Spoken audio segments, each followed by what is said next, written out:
बच्चों, आज हम बताएंगे आपको विभव मापी का चौथा अनुप्रयोग। विभव मापी द्वारा वोल्ट मीटर का अंशांकन या अंशांकन या अंश शोधन। इसका तात्पर्य है बेटा कि वोल्ट मीटर जो पाठ्यांक देता है, अभी हमने पढ़ा कि वो अशुद्ध होते हैं, जबकि विभव मापी के पाठ्यांक है ना शुद्ध होते हैं। तो हम विभव मापी द्वारा वोल्ट मीटर के जो पाठ्यांक लिए हैं ना, उनमें उनकी जांच करेंगे और उनमें त्रुटि का पता लगाएंगे। कि जैसे वोल्ट मीटर आपने को बता रहा है 2.1 वोल्ट और विभव मापी बता रहा है 2.2 वोल्ट। तो हम ये तुलना कर ली ना कि भाई 2.1 तो ये है और 2.2 ये होना चाहिए, और इसमें त्रुटि कितनी है? 0.1 की है। तो हम वोल्ट मीटर के अशुद्ध पाठ्यांकों की विभव मापी के शुद्ध पाठ्यांकों से तुलना करना और पाठ्यांकों में त्रुटि का पता लगाना, इसी को हम क्या कहते हैं? विभव मापी द्वारा वोल्ट मीटर का अंशांकन या अंश शोधन। इसका परिपथ चित्र कैसे बनाएंगे बेटा? ये जो प्राथमिक परिपथ होता है ना, इसमें कोई बदलाव नहीं करते। वही सेल, ये बैटरी भी बोल सकते हैं, सीसा संचायक सेल भी बोल सकते हैं, कुंजी, और ये क्या है? धारा नियंत्रक। देखो बेटा, धारा प्लस से किधर बहती है? माइनस की ओर। द्वितीयक परिपथ में बदलाव करते हैं। सबसे पहले क्या लेते हैं? एक मानक सेल लेते हैं, इसे द्विमार्गी के किससे जोड़ देते हैं? XY टर्मिनल से,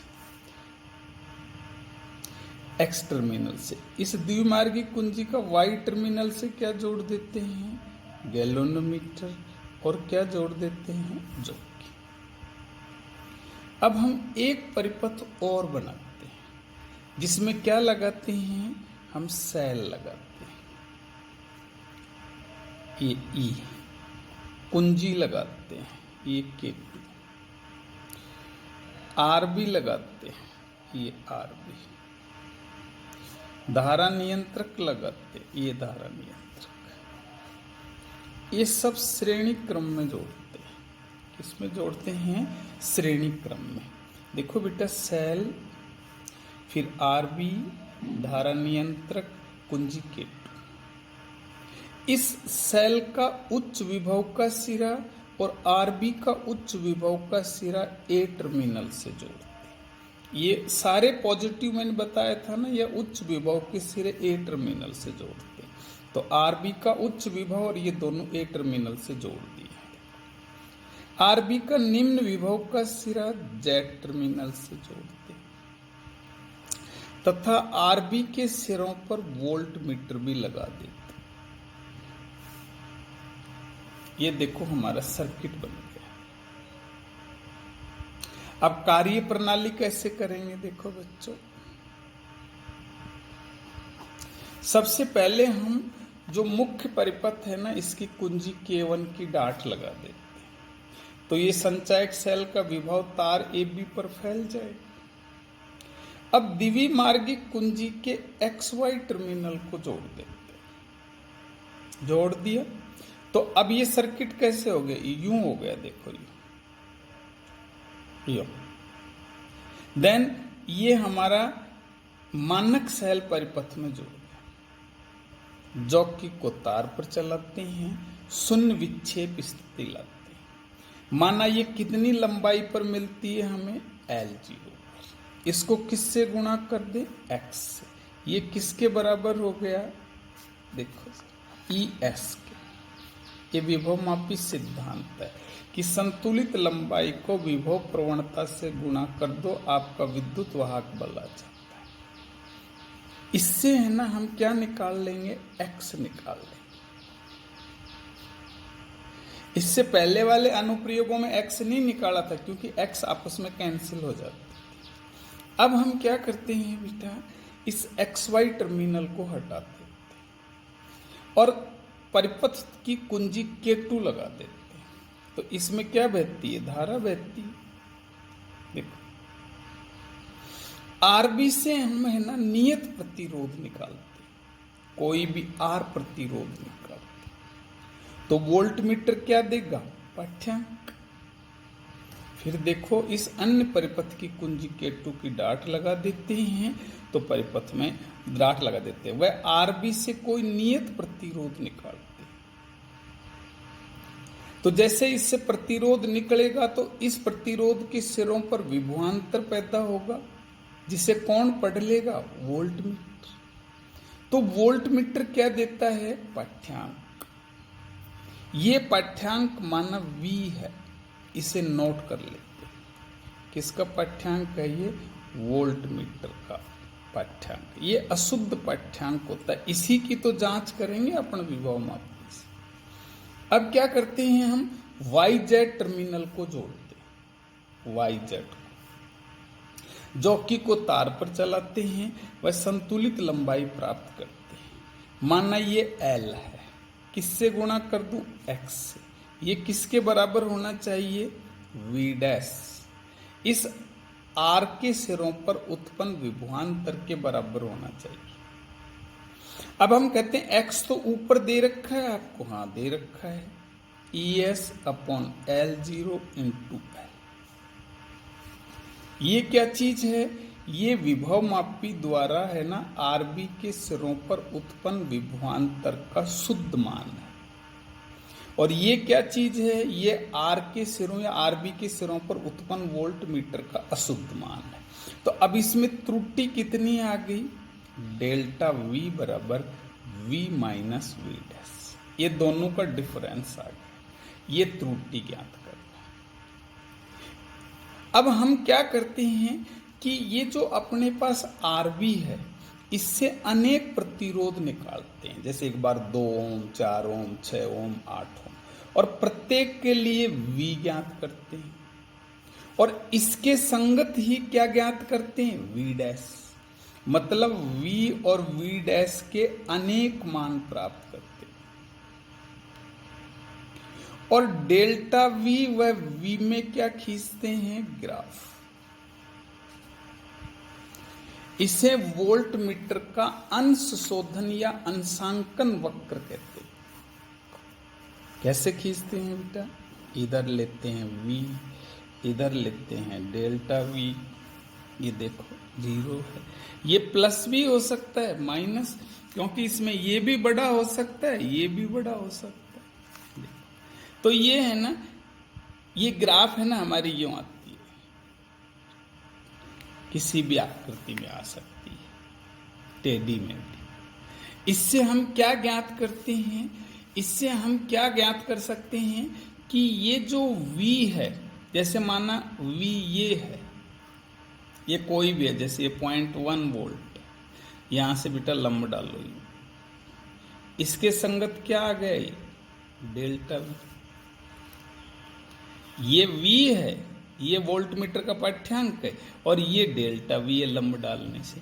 तो अब हमें V और डेल्टा V का पता लग गया। तो अभी हमने ये सूत्र नहीं पढ़ा क्या, V माइनस V डैश। तो अब ये भी पता है हमें और ये भी पता है, तो ये निकाल लेंगे ना। ये क्या चीज है, शुद्ध पाठ्यांक। ये क्या चीज है, अशुद्ध पाठ्यांक। तो इस ग्राफ से हम क्या कर सकते हैं, किसी अशुद्ध पाठ्यांक के स्थान पर उसका शुद्ध पाठ्यांक ज्ञात कर सकते हैं। इसे क्या कहते हैं, अंश शोधन वक्र। नंबर 5 है एमीटर का अंशांकन।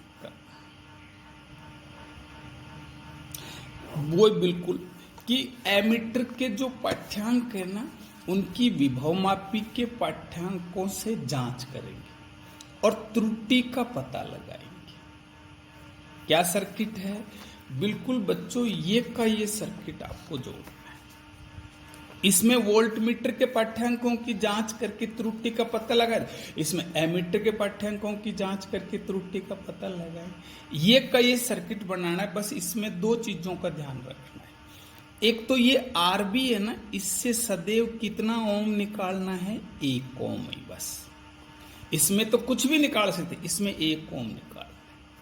अब ये वोल्ट मीटर यहां से हटा दो, क्योंकि अब एमीटर जुड़ेगा, और एमीटर कहां जुड़ता है, श्रेणी क्रम में। एमीटर कहां जुड़ता है, श्रेणी क्रम। बस दो संशोधन, आरबी तो ऐसे रहने दो, कोई दिक्कत नहीं, या नीचे लिख दो 1 ओम, और वोल्ट मीटर हटा करके यहां श्रेणी क्रम में जोड़ दो, क्योंकि एमीटर सदैव किस में जुड़ता है, श्रेणी क्रम। ये परिपथ संयोजन हो गया। अब देखो बेटा अपन क्रिया विधि कैसे करें। हम वही सबसे पहले एक्स कुंजी K1 को जोड़ देंगे, और फिर किस टर्मिनल को जोड़ देंगे, XY।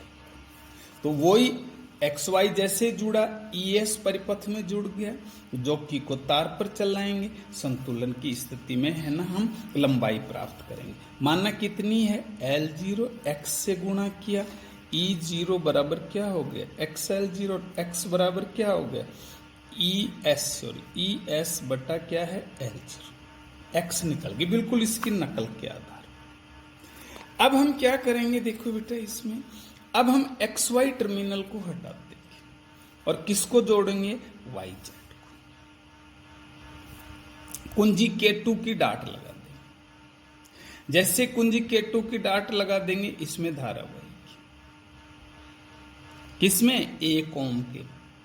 1 ओम में जैसे धारा बहेगी, एमीटर पाठ्यांक, इस एमीटर के पाठ्यांक को नोट कर लेते हैं, इसे I कहते हैं। एमीटर का क्या है बच्चों, ये पाठ्यांक, ये I, ये अशुद्ध पाठ्यांक है। जैसे उसमें V निकाला था ना, ऐसे इसमें I, इसमें उसमें R का कुछ भी मान निकाल सकते, इसमें बस केवल 1 ओम रखना है। जैसे कुंजी K2 की डाट लगाओगे, धारा बहेगी, एमीटर पाठ्यांक देगा, उसे नोट कर। अब हम YZ को तो जोड़ दिया ही है, अब जॉकी को तार पर चलाते हैं और संतुलन की स्थिति प्राप्त करते हैं। मानना ये कहां प्राप्त होती है, देखो बेटा ये L लंबाई पर, इसको किससे गुणा कर दूं, X से। ये क्या चीज होगा, R के सिरों पर उत्पन्न विभवांतर होगा। ये जो है ना, ये RB, इसके सिरों पर उत्पन्न क्या होगा, विभवांतर। जो इसमें अभी पढ़ा था ना अपन ने, वो का वही होगा सर। लेकिन अब इसमें R बराबर 1 ओम ले रखा है, तो हम ओम के नियम से क्या लिख सकते हैं, IR। I गुणा R की जगह 1 लिख दूं, तो ये V डैश किसके बराबर हो गया, I के। तो एक्चुअल में इसमें जो V आ रहा है ना, V डैश, वो सच में I डैश है, या यूं कह दूं विभव मापी द्वारा I का है ना शुद्ध मान I, और I का अशुद्ध मान क्या है, ये है, और शुद्ध मान क्या है, ये। सच में ये निकला तो V है, लेकिन अपन ने 1 ओम ले लिया ना, इसलिए ये I बन गया सर। देखो ये I है, ये इसको I डैश कह रहे हैं, I डैश। तो अब हम क्या लिख सकते हैं, I डैश बराबर क्या लिख सकते हैं, XL0। देन I डैश बराबर ES अपॉन L0 गुणा क्या हो गया, L। ये I डैश आ गया सर इसका। तो ठीक है, अब हम इसमें भी ग्राफ खींचेंगे। कौन सा, वही एमीटर का अंश शोधन वक्र।